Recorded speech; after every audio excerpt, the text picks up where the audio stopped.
Bike4tourism. I always start with my two double hellos. And we are also live now on Facebook and on YouTube channel of Bike4tourism. So we will give a couple of minutes so people can get notified, and I will also use these minutes to speak about the event Bike4tourism that will be held on 30 May 2021. And basically the big intention that we have is to promote a virtual tour around the world with the participation of everybody from every country.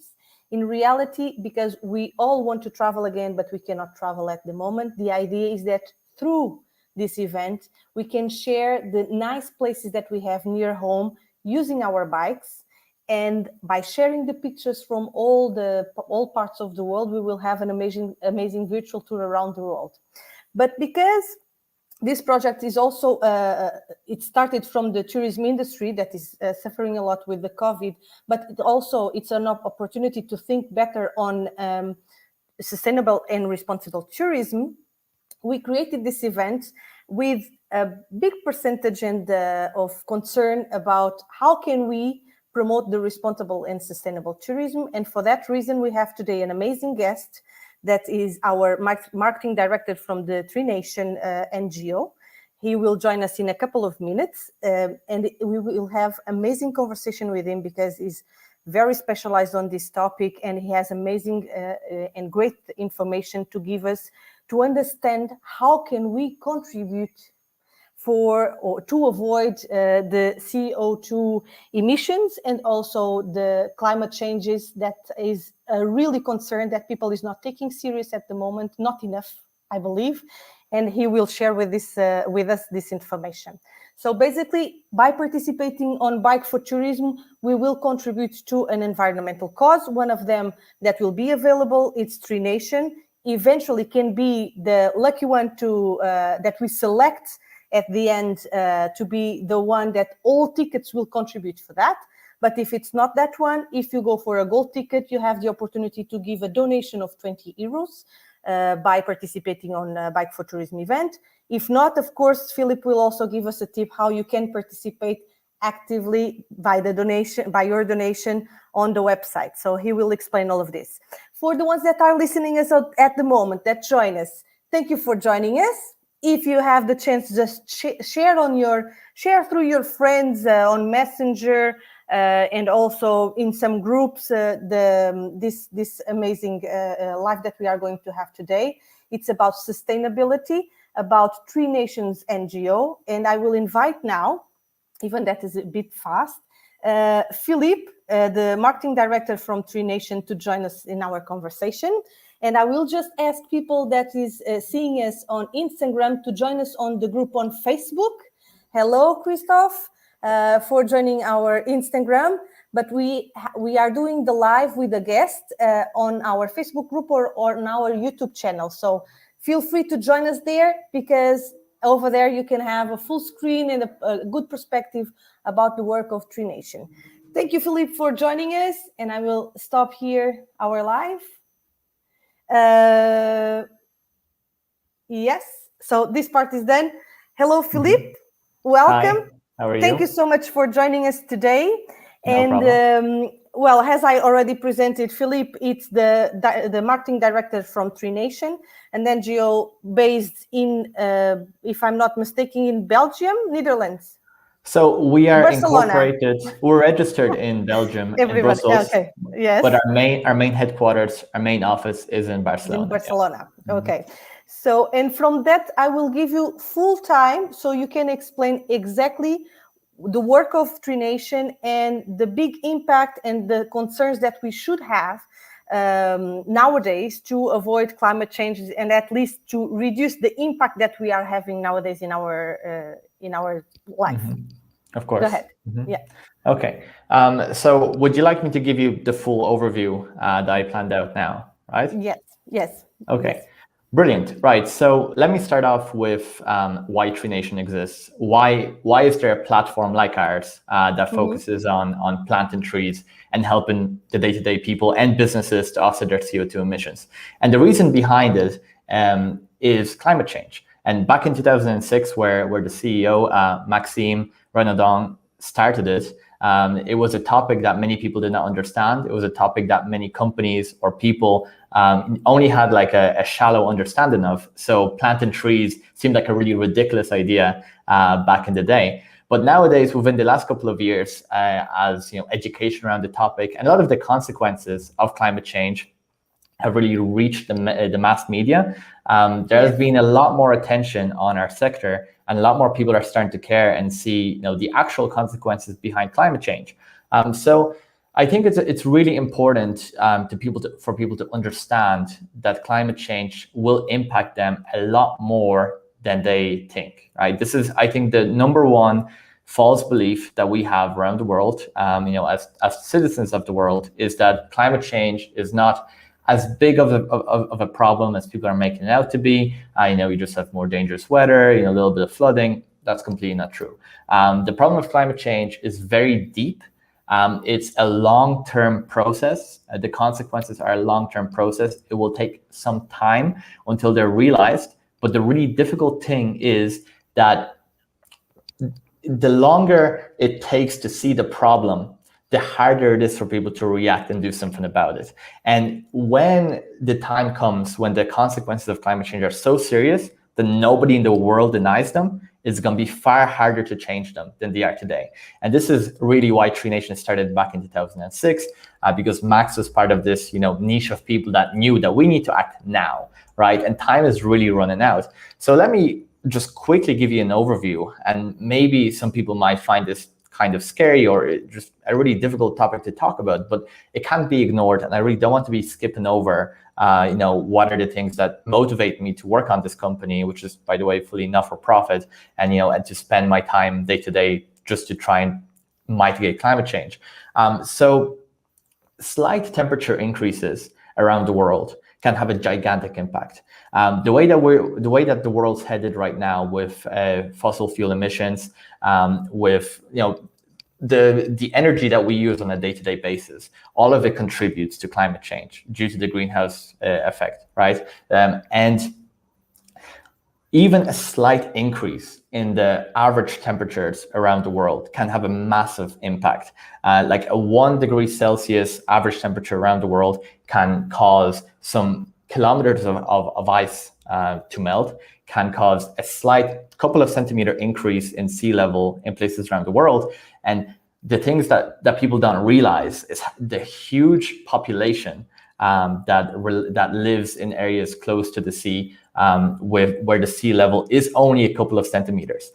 So that's one part of the problem. And then the other part is agricultural decreases and extreme weather events. And the part that really gets to me again is the agricultural produce decreases in the most vulnerable areas of the world, which is Southern America, Africa, Southern Asia, where people really rely on their harvest and agriculture to survive. We could see agricultural decreases on a year-by-year production anywhere from 5% to 50%. It does mean that we will have also better harvest in the northern world, but it will, on a net basis, we're just going to have a move of the harvest from the areas that need it most to the wealthier areas. And this is predicted to, all of these things together, like the migration of people from areas that are being flooded, the extreme weather events, the lack of food, the decrease of food supply, is estimated to result in a climate refugee crisis. And if you really want to care, if you really want to really start caring about climate change, just research the climate refugee crisis. Once you see that, you will really understand what's going on and why this is an extremely serious problem. Ever since I learned, it just changed my life. Like ever since I learned, I was like, I'm gonna do whatever I can, to work towards preventing or mitigating this climate refugee crisis. So what it is in a nutshell is potentially around 100 million people that will be displaced from the southern areas of the world by 2050, and they pretty much have to migrate to the north, to areas of the world where they can get food, there's some actionable government, there's places where they can live in safely. So if you compare, just so you understand, the refugee crisis from Syria in Europe within the last decade, that was only around 5 million people. and it was already a huge problem. So just imagine if it's 100 million people, right? So this is just what people really have to understand, how serious this problem is. And how Tree Nation ties into this is kind of with the frustration where, we all know all these scary things about climate change, but we have no solution. We don't know what to do. How can we, on a day-to-day basis, actually start doing something about this? Like, there's no point in just being upset, and crying for the rest of our lives and, not enjoying the time that we have right now if we don't have a solution. But we do. There's so many things that we can do. And the problem was always, access and education around these things. And one of the subjects, and of course, there's a whole spectrum of things you can do about climate change, but the one that we focus on, the one that has a huge impact to not only the climate, but also to local communities, is tree planting. So trees trees pretty much feed themselves through the process of photosynthesis. So it's a really fancy word, but the only thing that it really means is that trees take in carbon dioxide and water. They use it for nutrients, for glucose, to feed themselves and grow, and then they produce oxygen and also some water on the other end, right? And this is some fundamental biology. And this is a very simple machine that grows organically and naturally. And that pretty much does the opposite of our greenhouse gas emissions. So the CO2 that we emit with our day-to-day activities, where we use electricity from fossil fuels, that can be reversed and goes back into nature. Yeah, with the planting of trees. So one of the main solutions offered or proposed by bodies around the world, like you have many other organizations and governments aware of this, is to plant 1 trillion trees. And if we plant 1 trillion trees, if we can increase the number of trees around the world, I think right now we're around 3 trillion trees being around the world. So something like that. I didn't check this out lately.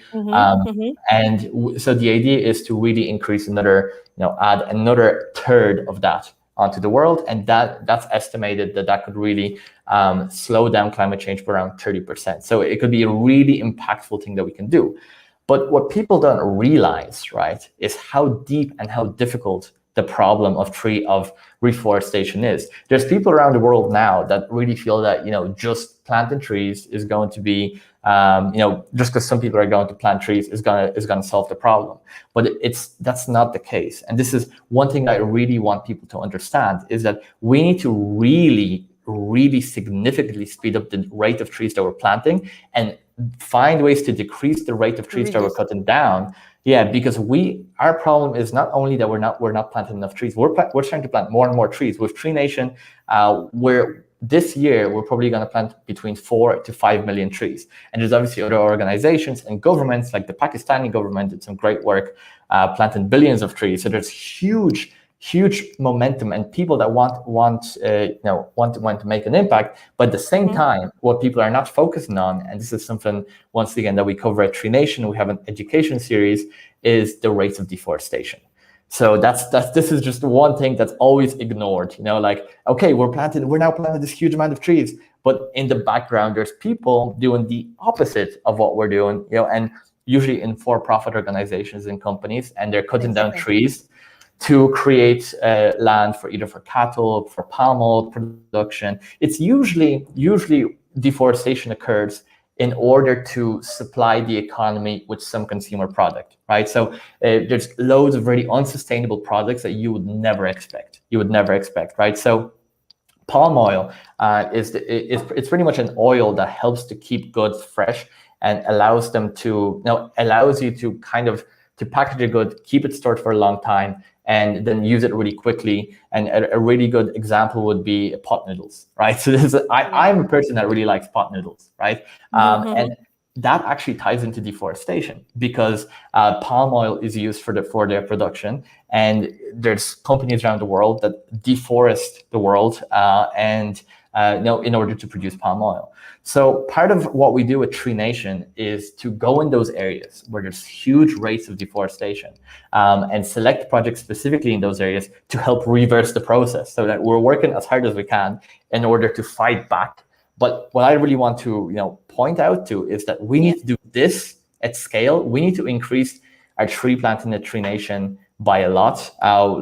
We want to get to hundreds of millions of trees a year, hopefully one day billions of trees a year, like in the next couple of decades, in order to really have an impact. Because the rough approximations of the numbers, and these numbers are not 100% correct, but these are estimates made by the scientific community, is that every year we get rid of around 15 billion trees, while we only reforest around 5 billion. So when you look at it that way, 3 times more. And when you look at it that way, and when you start thinking that we're going to save the world with reforestation, and then you look at that stat and you're like, by the year 2100, we could have no tropical forests. By the year 2200, we could have no trees. Something's not adding up. So it's not making sense. So this is really, we need to raise awareness of not only why we need to start planting trees at scale fast, but also that we need to start figuring out how to stop deforesting the world and how to really educate the people in the areas where it's happening, because it's usually in areas that are not very educated on climate change. Like, these are not some evil people. These are people making a living, usually in around the Amazon, in Brazil. Brazil is #1 deforestation country in the world. Indonesia, Congo. So it's really about it. Our mission is not only about planting trees; it's also about spreading education, because just planting trees won't be enough. We need to do both, right? So that's really my overview. Yeah, and I will also complete that, because one of when we thought, okay, reforestation is a topic that we really need to bring in, and that's why we contacted you. The other one that we want to bring in is to reduce the consumption.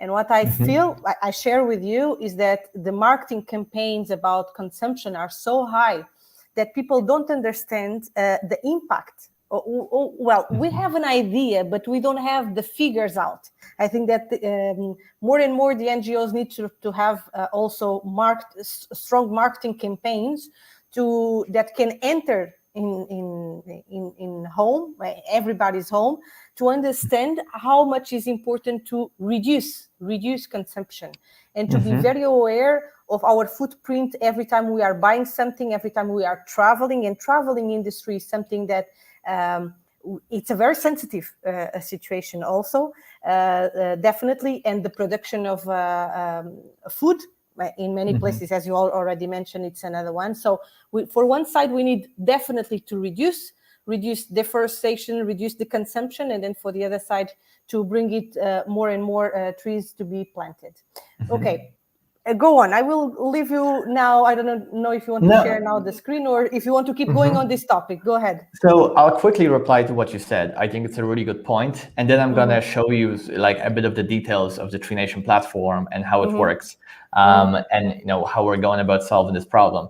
But in terms of what you said about consumption, I think one part is to reduce consumption. I definitely agree that we don't need to consume as much as we do. We do buy a lot of pointless things. We eat too much, and maybe this is a harsh way to put it, but we eat too much. We don't need to eat as much as we do. Fasting is something I've discovered this year, and it has it showed me how little I need to eat, and be fully healthy. So we're just used to living in luxury and having all the nice things. So I really think reduction of consumerism is one thing, but then the other thing is finding ways to consume sustainably. It's not that there's no eco-friendly products in the world, that there's no sustainable way to buy stuff. There is, and there's people working on it all the time. There's even some movements which is creating products from waste, kind of like reversing the system, like taking out the plastic waste in the ocean and creating eyewear from it. It's one of the things I discovered lately, and I was so impressed. I was like, that is really incredible. Another topic. It's a whole other topic in its own, right? It's another topic that we will bring. You guys have, which is amazing. Yeah. So you're really touching on all of those points, which is brilliant. Key points. So exactly. I think it's really it would be really wrong to see this as it's a reforestation problem, or it's a consumption problem, or it's a recycling problem, or anything like that. And that's the wrong way to see it. This is one global problem of the way that we live, of our day-to-day. It's just been ignored for so long, and now we're forced to act. That's the scary truth, right? Okay, so I want to jump onto the Tree Nation platform. I'll go onto the screen now. And I want to really demonstrate to people how simple it is to plant trees on Tree Nation, and also how to track your impact and track how the trees are doing over time. So one of the things, once we figured out, what the problem is, how to we need to start planting trees. The next part was really, how can you make it super easy and transparent so that people trust that, the work is being done for people and for companies, to do it at scale? How can you make a system where where it's actually possible, if people want to, for them to plant like a huge number of trees, because we don't need to invent the tree, this isn't about inventing the tree. The tree already exists. This is about making the action of tree planting extremely easy and accessible for everybody, right? That's it. That's really the mission.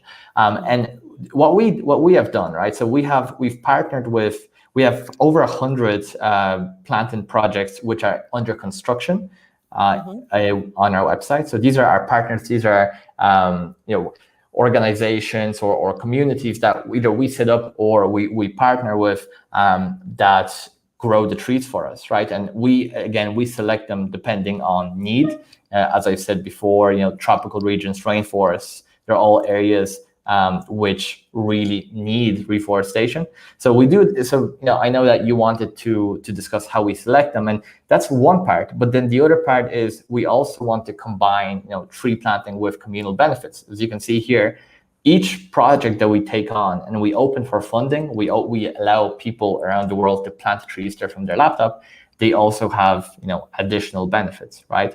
So this is really, so when you go in Tree Nation, you have all these projects to choose from. You can plant in any one you want. The prices really vary. Really depends on on the project and and on the species that you want to plant. But the simplicity of how you do it, this is what's really spectacular, I think, about Tree Nation, which is one of the most valuable things about it. So let's say you want to plant trees in Brazil, and without Tree Nation, you need to go to Brazil and plant a tree. With Tree Nation, you go here, you go to your projects, or you just press on the plant and offset, you plant, okay? I'm logged into a company account, so we also have a company suite, which I'll discuss later. But you go into citizens, you can plant a tree, you can send it as a gift, you can offset your emissions by planting every month. You press the button. Yeah, in reality, and while you are preparing this part, just to let you know that each ticket on Bike4tourism has a percentage of money that is going to a sustainable cause.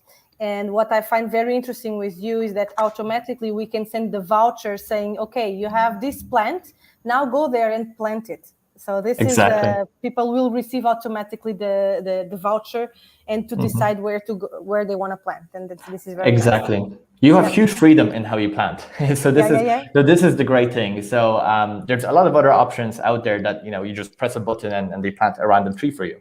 But what we wanted to do is we want you to be involved in the actual selection, because as I said, there's communal benefits that you have to consider. What communities around the world do you want to help? What problems do you want to solve, depending on what trees you choose? All of that is completely customizable on Tree Nation. So any of these, you can choose a project after you go in here. So Amazon, as I said before, and then you have all these different trees, and they all have different benefits. And if you want to learn, this is a nutritional tree. So you can go here and you can learn how much CO2 does it offset every year? How long is it going to be around for? All these details about the tree. Philip, let me just interrupt you, because we are seeing the main panel that you showed in the beginning, your Reforest the World. So the first one is exactly where you want to be, or do you want to share another one? I was on the wrong page. Sorry, guys. So go back. Yeah, it's the problems of going live, right?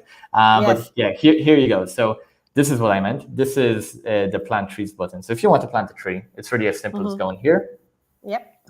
And then here's your entire selection. So any project that you want, right? You can either let us select it for you, or you can choose any of these options.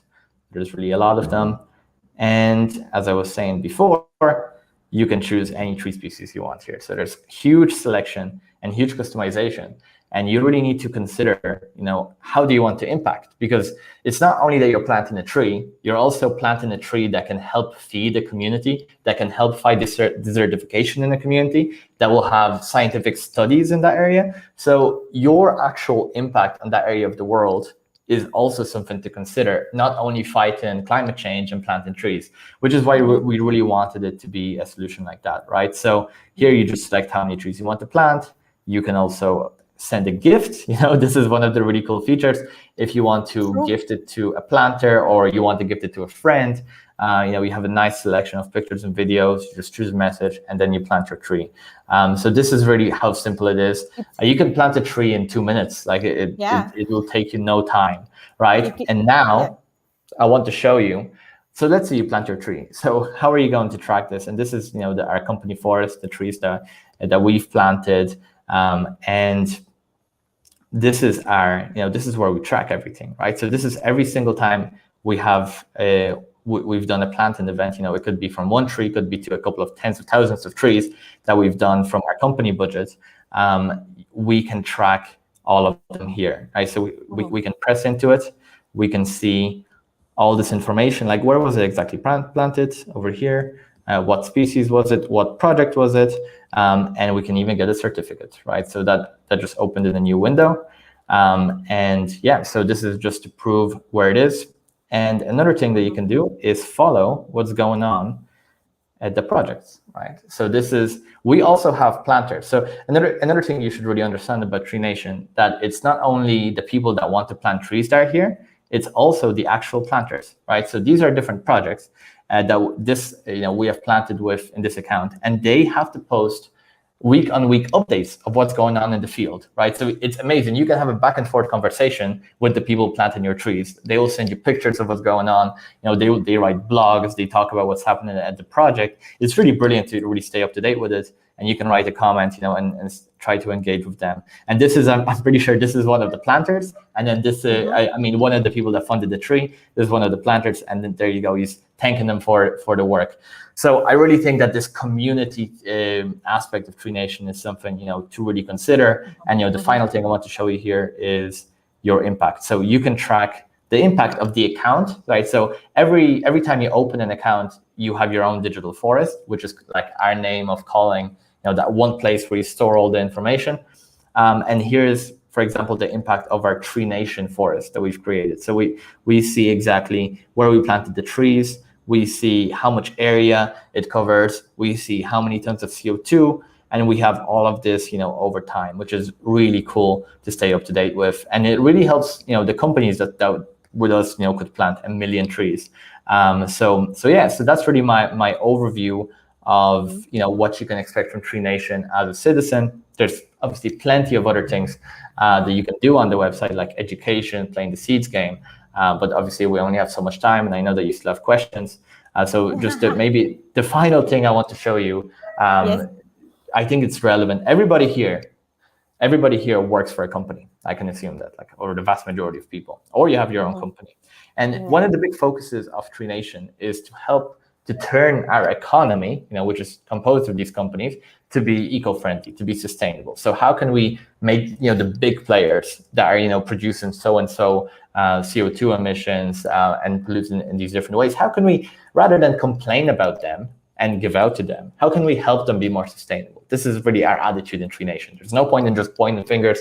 We want solutions. We want to solve problems. So this is why we created this suite, and this is something that I really highly recommend you have a look at on our page in the plant companies.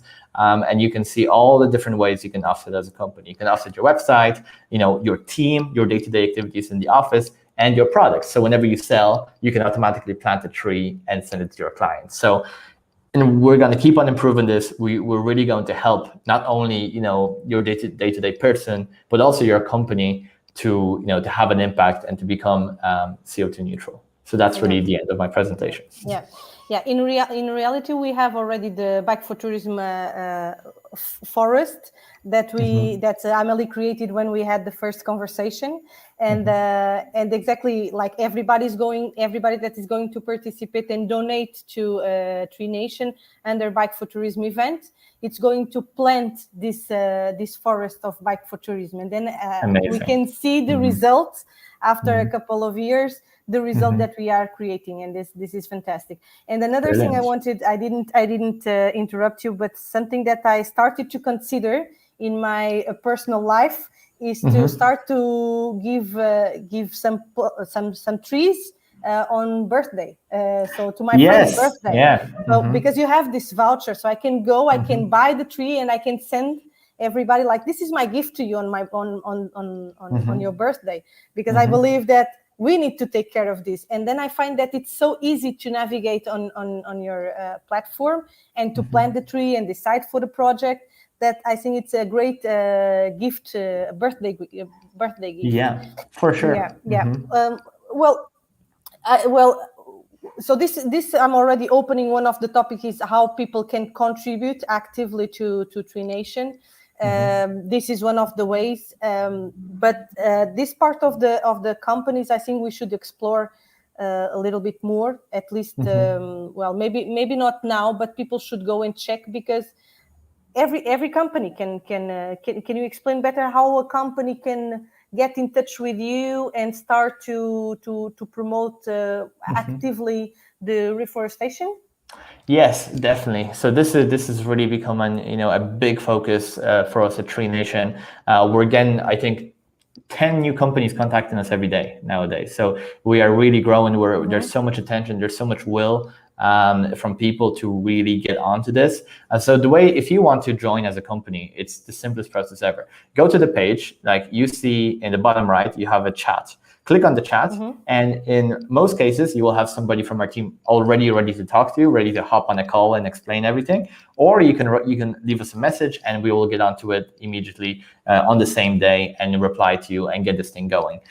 So yeah, we have really loads and loads of attention around this. And the thing that I think companies really like, and they really tell us about this, is the ability to have their forest, this digital forest that we're talking about, on their website, right? So whenever people come to their website, they can see immediately that, oh, we have a digital forest, and you can see right there every tree that you planted and where it was planted. And every time you send a tree, or every time you plant a tree, it will be sent as an email gift to your customer when they buy a product. So this is another part of this whole ecosystem that we're building, which is beautiful, because there's so many benefits to this, to the trees being sent out as gifts over email. And really, what really speaks to me is the fact you can have a company that's doing loads of work on their own, solving the CO2 emissions that that they're emitting, solving their own problems. But then every time they do business, they educate somebody about it, because they send them a tree. So it's like, the customer will be like, oh my God, I got a free tree from a company. They press a button. It's like, wow, I now have my own forest. Like, what is all of this? Why is this happening? And you have like this exponential effect, and this is really why we're growing so quickly, and why this whole industry is moving forward so fast, is because people really care. Like, that's the thing. People do care about climate change. It's just, the problem is, how do you reach them? How can you be there in front of them? And this is such an amazing solution that handles so many problems at once.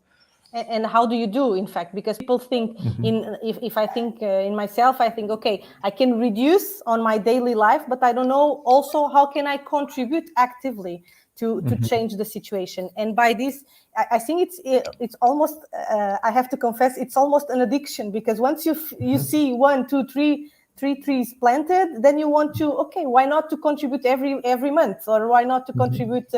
So this I think this part of the platform is really interesting. And one thing that I would like to speak on this conversation is about the collaboration that you have with the local community. So many of your projects, it's not you don't have a team on Tree Nation that is going to make the recognition of the place. And in many projects, I would say, it's the opposite. It's usually the community that comes to you, you make the evaluation, and then you decide to move forward. So can you explain one or two examples how it works? So it works both ways, right? So we do go and look for projects. We do go and look to start projects, with communities, with partners, or even our own,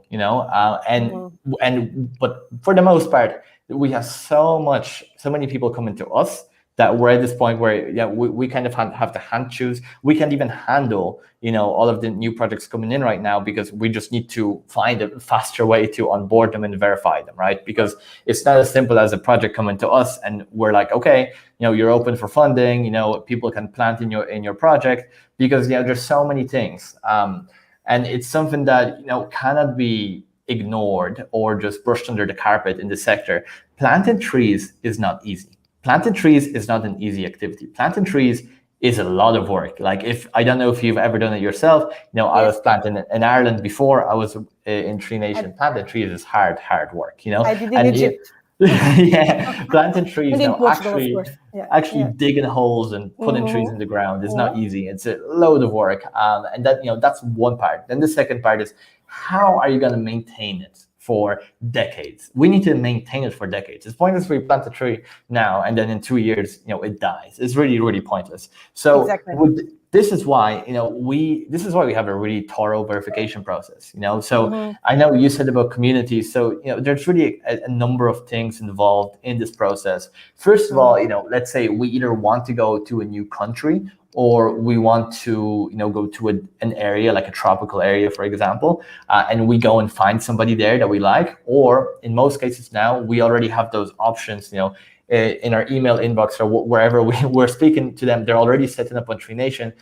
Anybody can start setting up a project on Tree Nation, but you will not be verified and open for funding until we verify you. So we have this huge list of projects to go through for verification, and then we select it. We can really handpick at this point. So we see, okay, what are the communal benefits, and we compare those communal benefits to the other ones that we already have on the platform, because we want to give people options. So we really look for, what are we missing on the platform now? What are we not really getting involved with yet in terms of community? So we would go look for those things, and that would be a factor.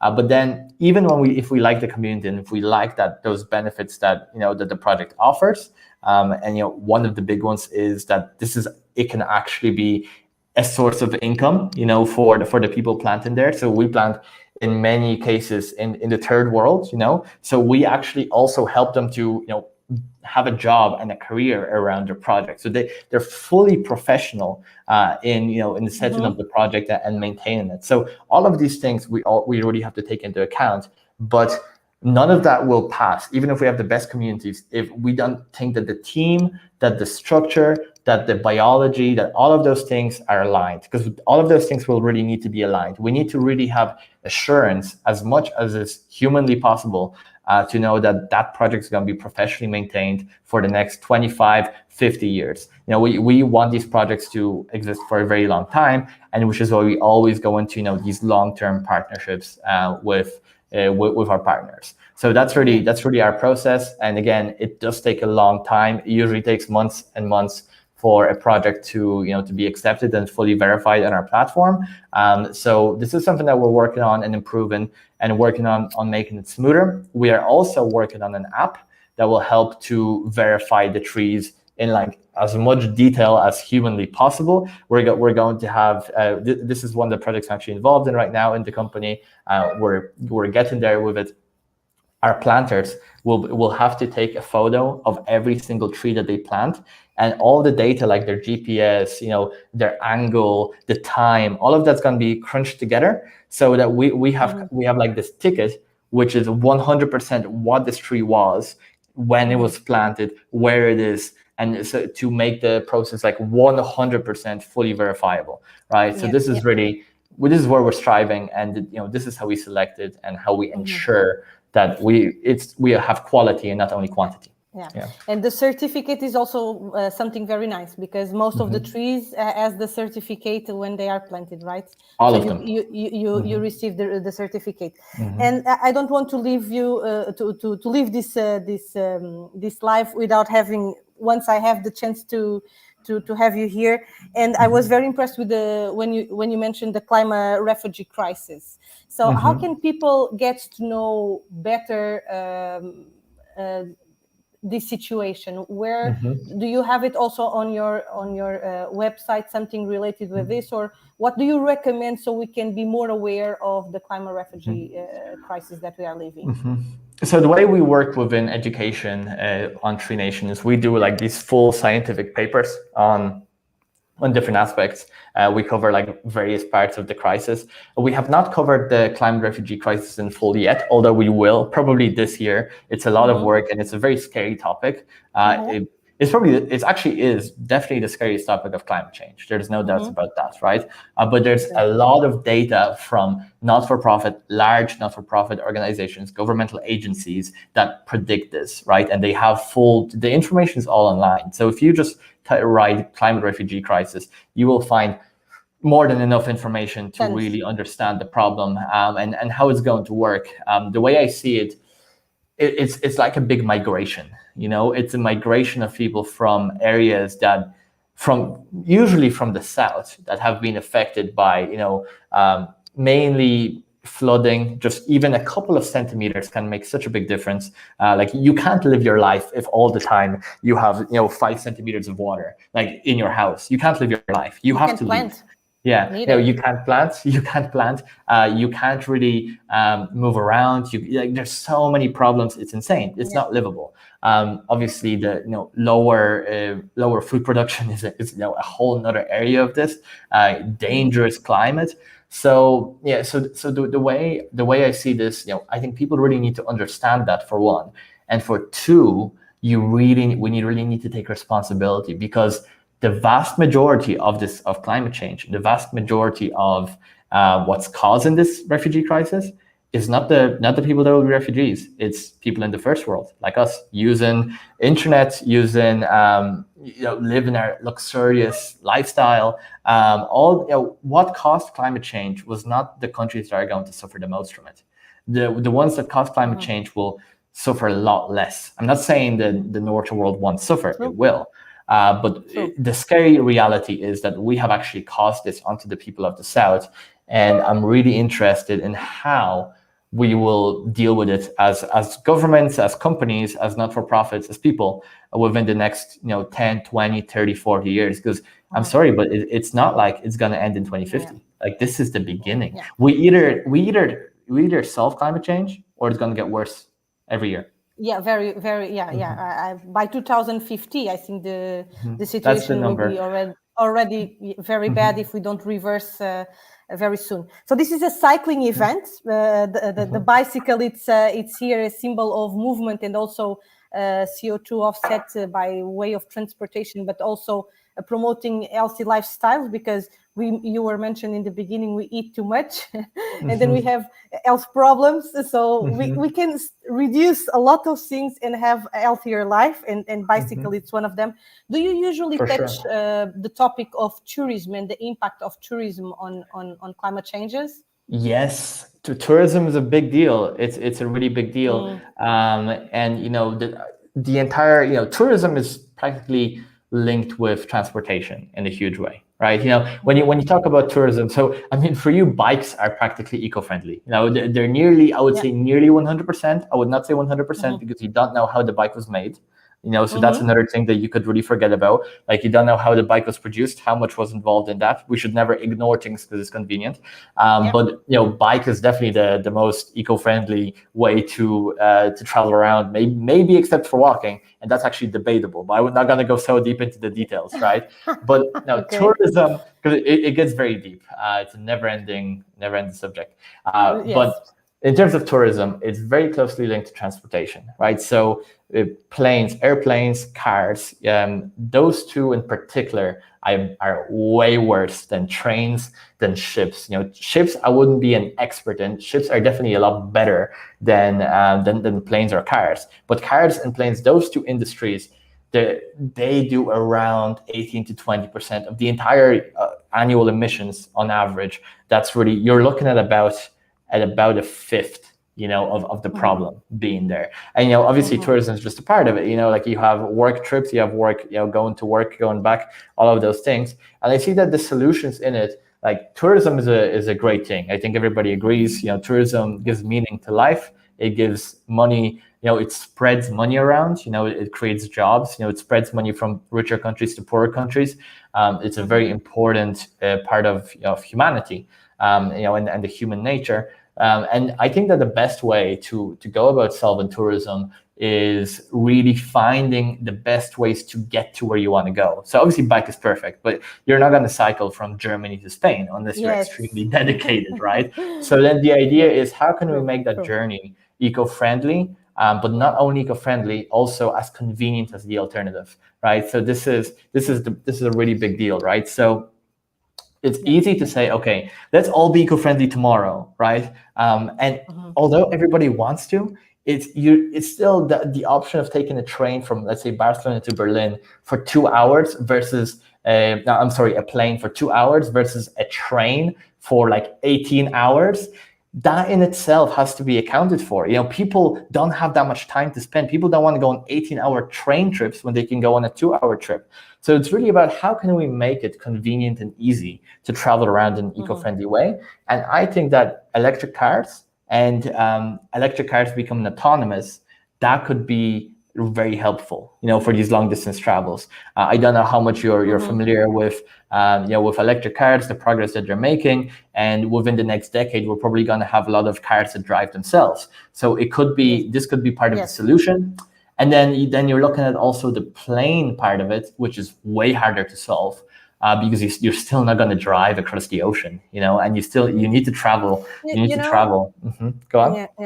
Yeah. In my perspective, because I'm working on the travel industry, I would say that it's not too bad if, of course, you try to control the CO2 emissions, if you can compensate, of course. When we are speaking about the holidays, if you do it once a year, I don't think that is that bad. I think that on the travel industry, there's a lot of, in the world in generally, there's a lot of business trips. And the business trips, this eventually, I believe that the COVID can make us think twice, because people start to get much more familiarized and used to use the internet to avoid all these movements around. Of course, it's not the same, but if at least on the business side we can reduce a little bit, it might have already a huge impact. I would say.